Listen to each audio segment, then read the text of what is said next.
There was a post going on today, which went, I think, in some form viral.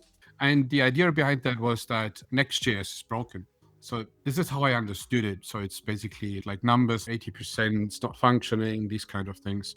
And I cannot agree since it's actually working for us. And I think it's 6 or even 7 years since we initially used it. And I wanted to talk today about how we actually use it, because I still think it's a viable framework. And I know there are interesting competitors out there like Vite, and I compared it already in several videos. It was one of my most successful videos so far.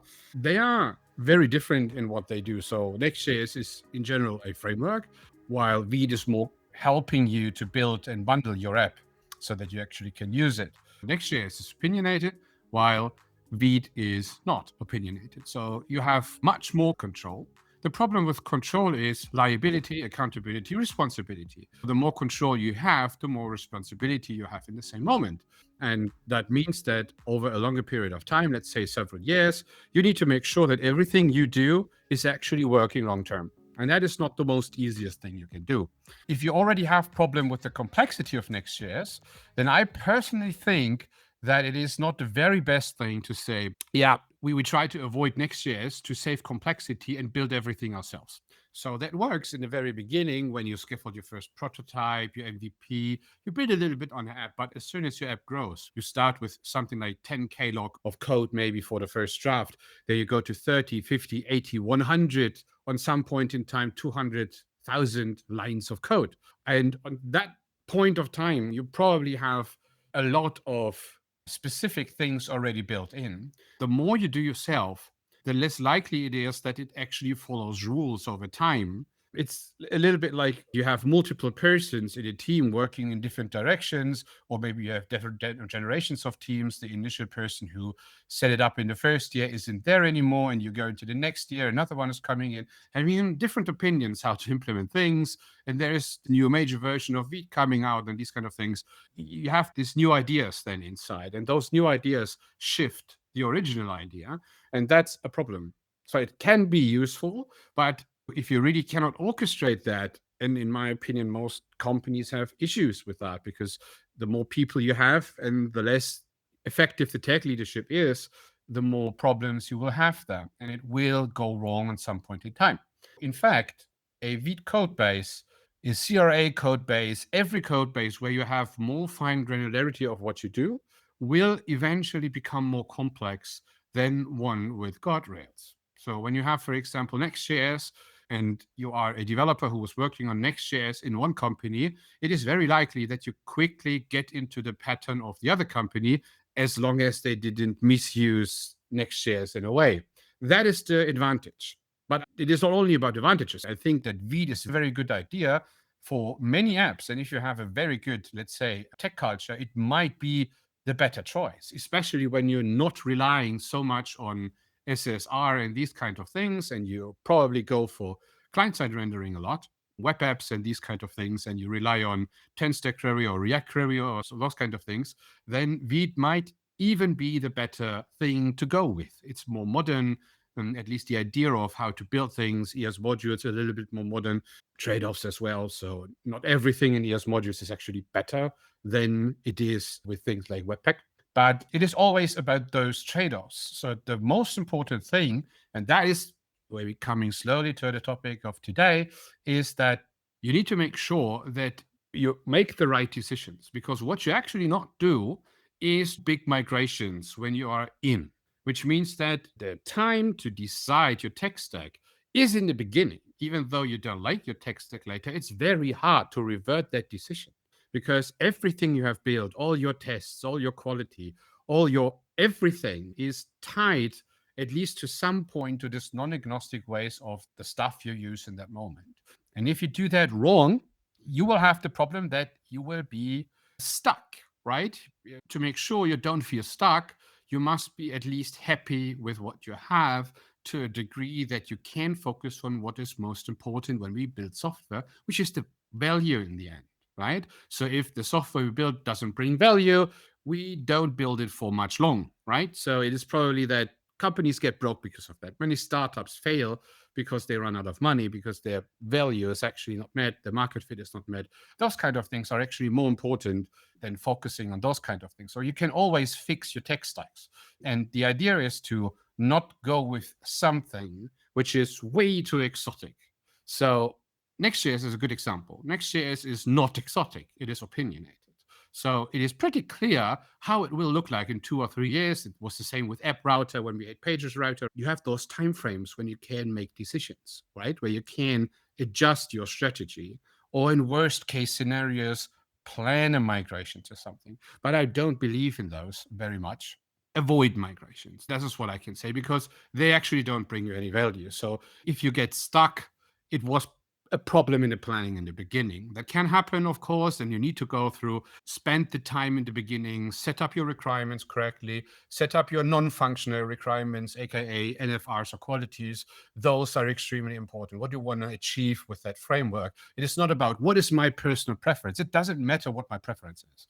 Will this support my cause as a team, as a company, as a product? That is throughout. And Vite can be the competitor here. Vite or Remix can, Next can. I know people who still use CRA and do business with that. This is still possible, right? Some people even use Angular still, right? I'm joking. But we have, this is before we now get into the first comment, is the funny part is we still maintain a implementation of JavaScript, which is built with prototype.js. So that is what came long before jQuery, right? This is where prototypes or classes weren't the thing, and prototype tried to meme classes. So you could work in some kind of OOP style, and still those things work as intended. So the pick back then was actually good, because 16 years later, it is still working well. And that is what we need to aim for. So when we choose React, Next, or whatever, we must make sure that we are happy in 2 to 3 years, not today.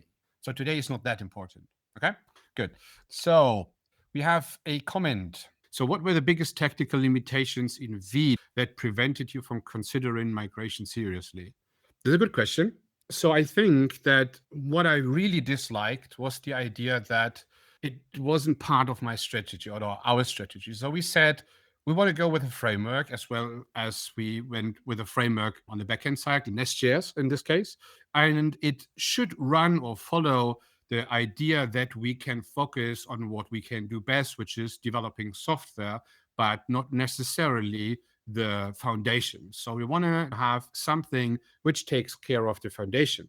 And we were considering Vite as a successor for Next.js in that moment, when we were actually thinking of, hey, we will be client side only anyway. And Next.js does have some overhead at least. And in some ways, it's a little bit slow when it comes to development. It was pre TurboPack actually, so we didn't use TurboPack to that time. It was still in alpha or beta or something like that, and it was not really working for us. And it was a little bit like DDX was bad to that time in Next.js, so it wasn't feeling right. And we were like 80,000 lines of code. The migration was actually something we could have done in several hours, probably 8 or 9 hours. So it wasn't a big thing back then, because we were mainly on CSR. 1 month later, we have decided that a page builder must be part of our software as a service solution, which was basically until then only a B2B solution for enterprises. And they didn't had those requirements to content management and page builders that you would have with a SEO optimized or those kind of things. So we suddenly had SSR is a requirement, right? And that shifted things a bit. We migrated Vite, but then we basically never used that migrated version. We stick with Next.js because SSR was so well covered. SSG, SSR, and then was the announcement of React Server Components came as well. So that was so promising to try new things and work with these new things, that we decided to actually stay with Next.js, because we said if we can migrate that fast, even with, let's say, a SSR implementation or some kind of adapter which will take care of that, we can still do that in 1 year. And then we saw that the number of components, things we had, because our code base was consistently growing, as modules to that time wasn't great. So we had a huge amount of files we needed to transfer to the client. And now we have nearly 200,000 lines of code. And that got even worse, right? Even though it got better with the bundling mechanisms there, but still Webpack wasn't an issue for us. So it was actually good. We had with tree shaking together, it did what we needed to do. And to come answer for your question, is that Vite was actually not prepared enough for SSR, SSG, and React Server components, which we try and want to use in the future because we think that is actually a very interesting way to go because it follows the new paradigm of React as well. And Next.js is so promising because it is going to do that as a pioneering platform. So we could have, of course, do that everything ourselves in Vite, but as I said, it is not part of our strategy to do it ourselves. We don't earn money with that, but you have a lot of underlying problems and issues you adopt in that moment. For every major version and everything, you need to do that yourself in the upcoming years. While you don't need to do that with Next.js, you just need to follow the migration pattern. So I hope that was answering the question. So I want to draw a little bit for you today. So that was my original video where I was talking about that. That was actually the journey from 2024 to today, which is basically a leap or a jump in 100,000 lines of code. So that was actually the journey or ending the journey where we actually built up the current solution. And Next.js was something which really was scaling very well. So we didn't see any issues whatsoever with that leap. And that was something I really liked. So Next.js does really take care of large code bases. And I think that's one of the reasons why companies like Netflix or something like that are using those kind of frameworks as well. I don't want to say that Vite can't do that, but I hadn't the trust in Vite that this will scale as well as it does for Next.js in that moment. But I can be wrong. Correct me if I'm wrong. I have another comment. With TurboPack evolving, do you think Vite versus Next debate will even matter? Yes, I think so, because Vite is closer to the web standard idea. So with ES modules, and when those kind of things evolve and when you pack those better, so better packaging solutions for those, modules is closer to what the web is supposed to become. Next.js is an older version. It's an older generation. So it's the idea that we have a lot of JS, we bundle the JS, we create some bigger bundles, and then we deliver those. And then you have a little bit of tree shaking and have this type of fine granular control, which is still great. But at some point in time, modules will become the go-to solution. So Vite in its idea is actually more modern. So the question would either be I would say more likely to be that what will Next.js or Vercel do in the next years to come? So will they go into thinking about going the same direction as Vite is doing and not only doing TurboPack when it's finally coming out, or just really going and rethinking how we actually deploying things to the server and to the clients? TurboPack is nice. We were using it as long as we had only server-side rendering. It became a problem in Next 14 when you had SSR. It was simply not working anymore. I think it's fixed with 15, but we haven't migrated yet to 15. We still need to do that. Yeah. So I think the debate will go on. And there will be others like Astro, like Remix as well, who will be still debated. But I think the adoption of Next.js will be there because I don't think that many companies will actually migrate because why should they? It is a little bit like you need to have very good reason to throw everything away and build it on a new foundation, right? If you are client-sided only, maybe, but especially if you went deep into ISG, let's say SSR, maybe even already React server components, you cannot really migrate away from Next.js, or it's even hard to migrate to Next.js if you have a different SSR solution. So the problem is that SSR, as soon as you go into server side rendering in any way, you become very opinionated in whatever you do. While CSR is more the original React idea, which is more agnostic. So you can take a CSR, let's say, to create React app, you can take it to Vite, and you can take it to Next.js. You only need to switch out the routing mechanisms. So most of the other stuff should be compatible. And something you should consider. And I would say in general, stay as long as you can with client-side and only apps. So if you build web apps, which are mainly used, like a lot of user responsiveness and not so much stuff you really need on first render, then you can really go for a client-sided only, and you save so much time, headache, and money to actually release that. And if you need to have, let's say, something instantly for the user, but not on the very first time when the user enters the application, then go for service worker, for PWA. That's another topic. That's not the topic of today, but Next.js can handle that very well. There is Vite PWA, Next PWA, both can do that. Service worker, which is basically a proxy in between the server and the website, and there you can store most of the stuff anyway. So that's the non plus ultra user experience you can actually build. So regarding that, so I take a little bit of a loop there. Do we have some more? Okay. So from the story side, I wanted to talk a little bit about story today. So let me quickly do that. Feel free in the meantime to ask more questions. 6 years ago, we basically started to use Create React App, which is short CRA.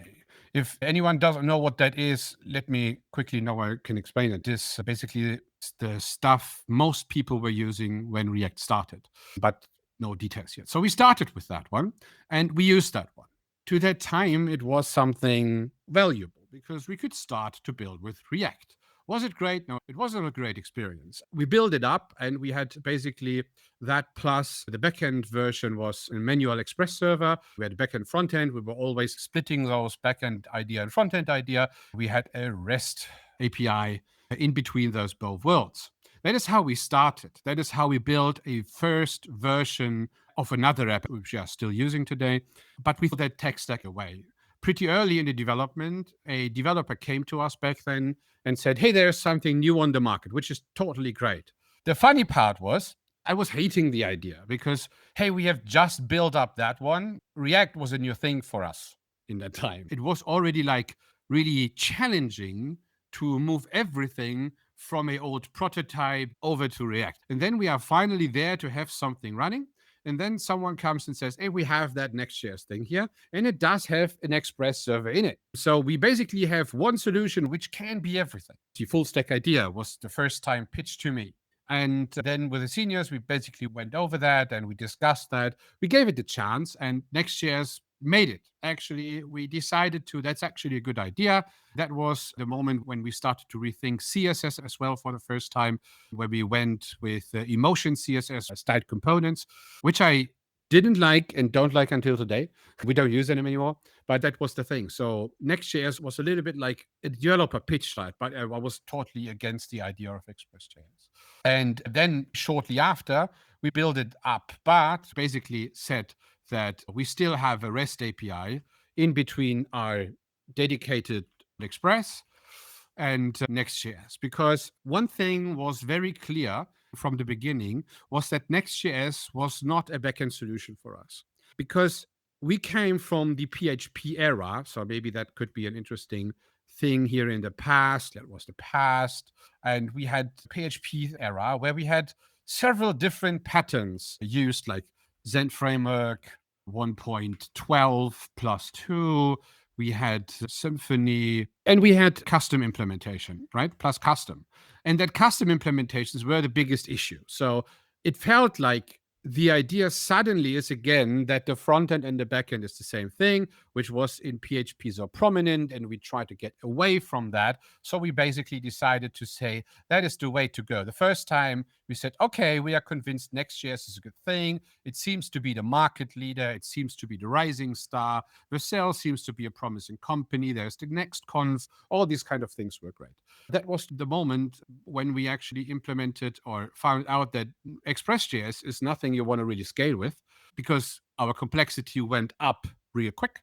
So we basically had the idea to implement Nest.js. And the next one then, to make it a bit quick, because that is not the main topic, was actually to have GraphQL with plus Next.js. So that was then the final thing which we had in the beginning. So we found out that is a very solid solution to run with Next.js and Nest.js at the same time, and GraphQL in between. I know we had the discussion, shall we use tRPC?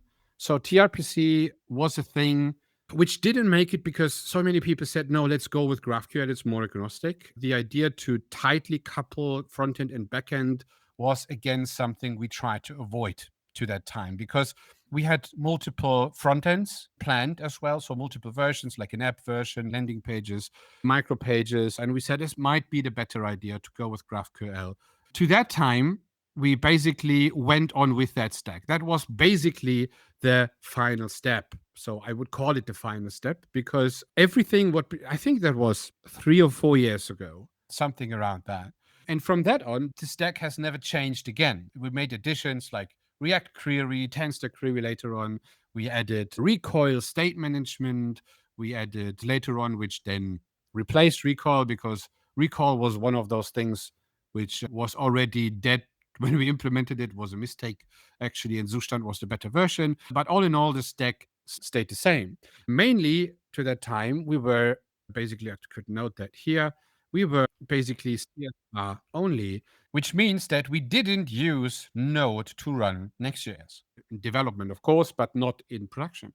That changed a little bit later when we said, oh, actually, we want to have some more control and image optimization.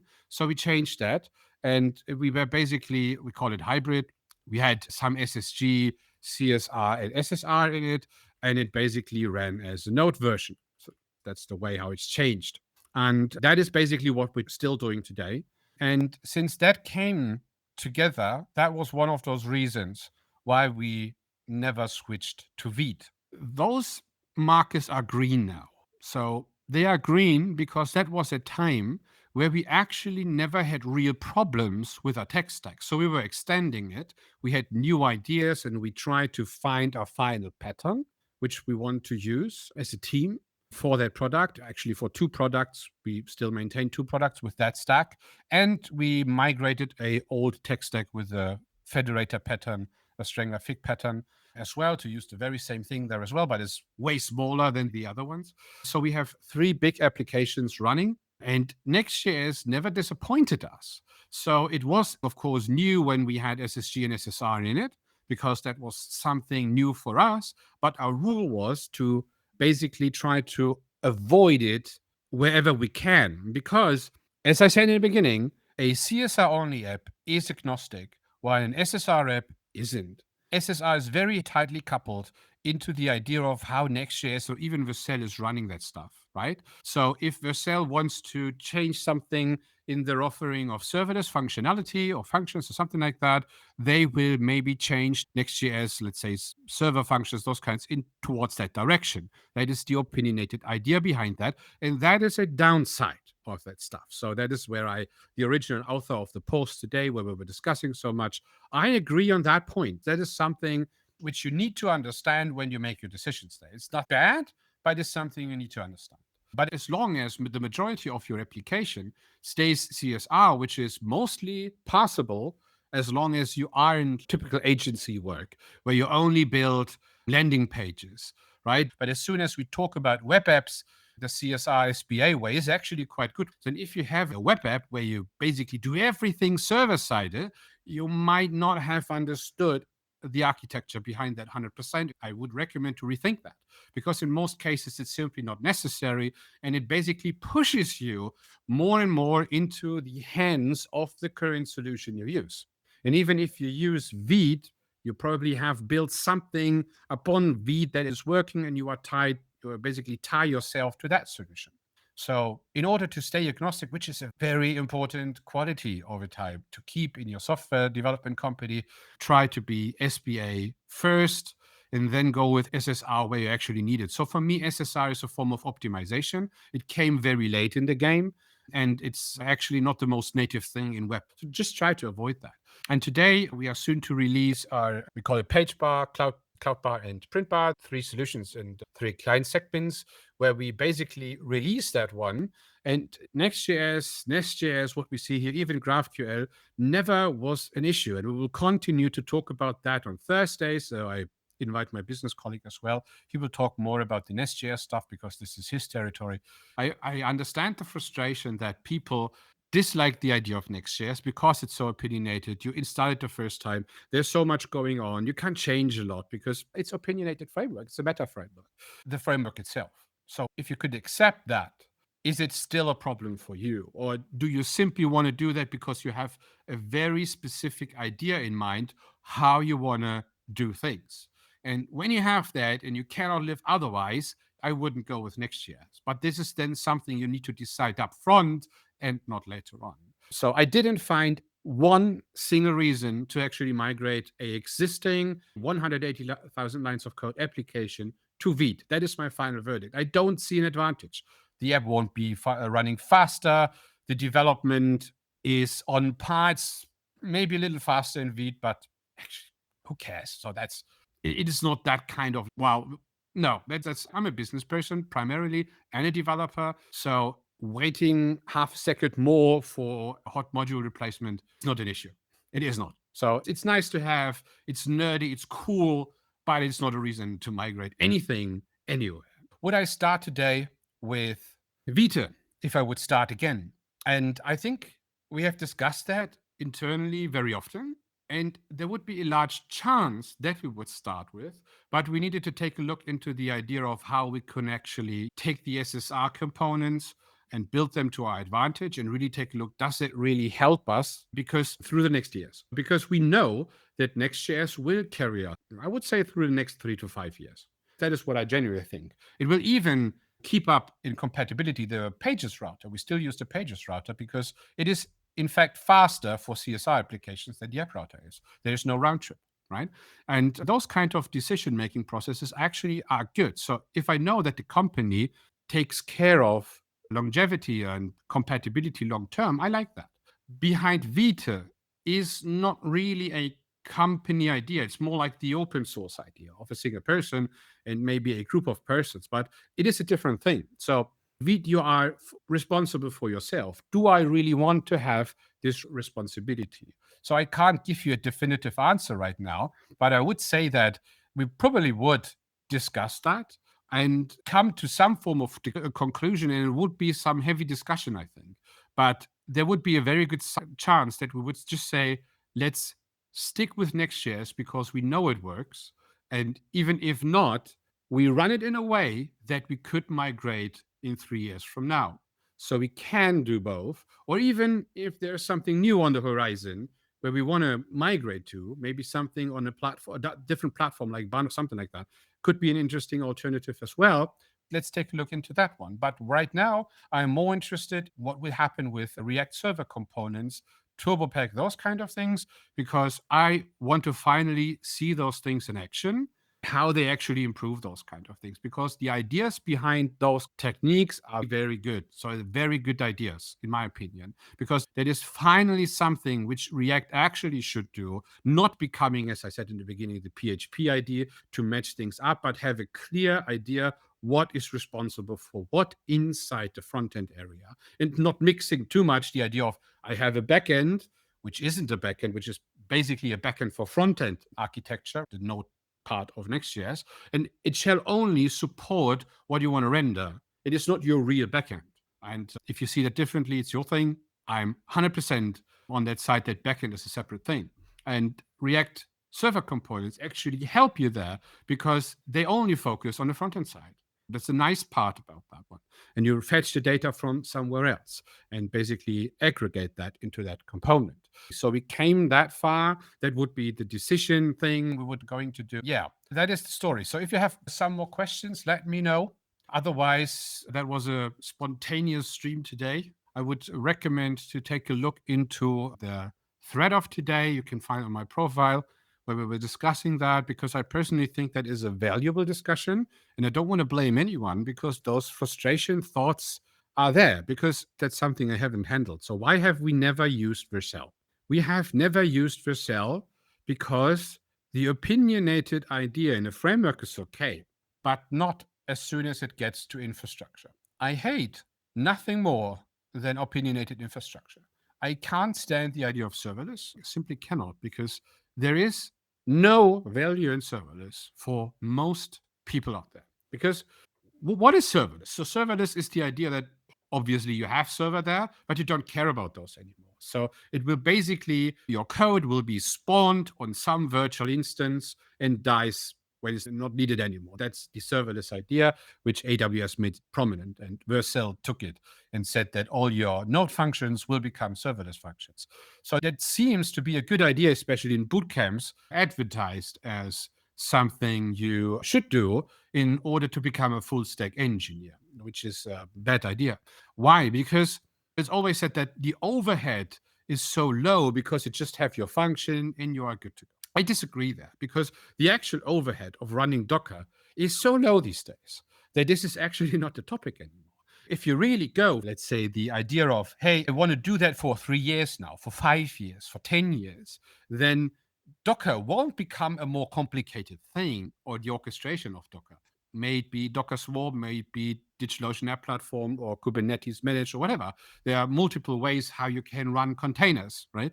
Those won't become more complicated. They stay like they are. So it's like you add maybe one container if you add a service, but it is not really like it will become extremely more complicated. Serverless is easier in the very beginning, but extremely complicated later on. In my mentoring sessions where we actually help other companies, the number one thing we were fixing were serverless large projects, actually, where they try to get somehow back to Docker. That's hilarious what we saw there. So the idea of managing queuing systems, serverless systems, you bound yourself so much into this serverless ecosystem that it is actually horrible to live with. And then you have the cold start problematic.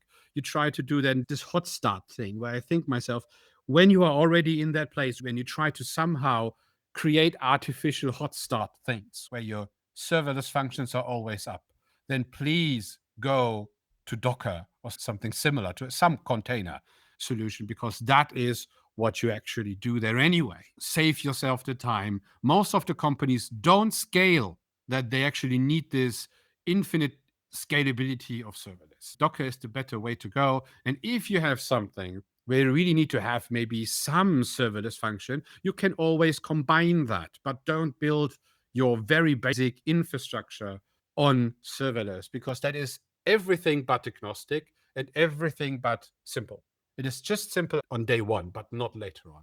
It will become continuously complicated if you build real applications. If you will never have more than 10 endpoints, maybe just go ahead, but this is a very small application. If your endpoint list, if your GraphQL layer, something like that, would be multiple pages long, don't do serverless. You will never become happy in that moment. I hope to see you again next week, and I wish you a great day, everyone.